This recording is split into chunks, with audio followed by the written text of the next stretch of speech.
श्री कृष्ण जी कहते हैं, धन के देवता कुबेर तीनों लोकों में सबसे अमीर थे।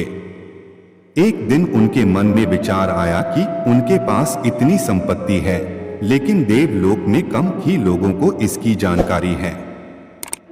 इसलिए उन्होंने अपने धन का प्रदर्शन करने के विचार से एक भव्य भोज का आयोजन करने की बात सोची। इस भोज में तीनों लोकों के सभी देवी देवताओं को आमंत्रित किया गया। भगवान शिव कुबेर के इष्ट देवता थे, इसलिए भगवान शिव का आशीर्वाद लेने कुबेर कैलाश गए और भगवान शिव से कहा, प्रभु आज मैं सभी लोकों में सबसे ज्यादा धनवान हूँ, यह सब आपकी कृपा से ही संभव हो पाया है। अपने निवास पर एक बड़े भोज का आयोजन करने जा रहा हूँ, कृपया आप परिवार सहित भोज में पधार कर मुझे अपनी कृपा से अनुग्रहित करें। भगवान शिव को कुबेर के मौजूद अहंकार दिख गया, इसलिए भगवान शिव बोले, वत्स मैं कहीं बाहर नहीं जाता। यह सुनकर कुबेर शिव भगवान के सामने गिड़गिड़ाने लगे, भगवान अगर आप नहीं आएंगे तो आपके बिना मेरा यह सारा आयोजन बेकार हो जाएगा, यह सब व्यर्थ हो जाएगा।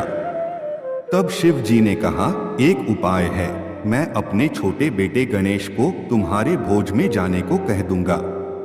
कुबेर संतुष्ट होकर लौट आए। नियत समय पर कुबेर ने अपने निवास में भव्य भोज का आयोजन किया। सभी लोकों के देवता असुर पहुंच चुके थे।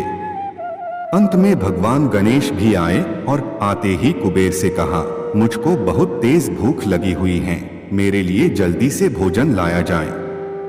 कुबेर स्वयं उन्हें भोजन करने के लिए भोजन से सजे कमरे में ले गए।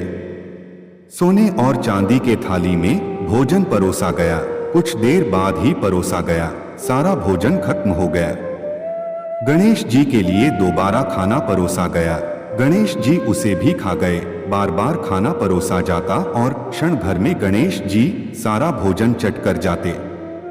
थोड़ी ही देर में हजारों देवी देवता और असुरों के लिए बना भोजन खत्म हो गया, लेकिन भगवान गणेश का पेट नहीं भरा।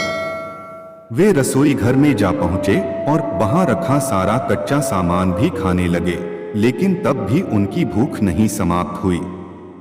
जब सभी खाद्य वस्तुएं खत्म हो गई तो भगवान गणेश ने कुबेर से कहा, जब तुम्हारे इस भोज में मुझे खिलाने के लिए कुछ था ही नहीं तो तुमने मुझे अपने भोज में न्योता क्यों दिया था। भगवान गणेश की बात सुनकर कुबेर का अहंकार चूर चूर हो गया।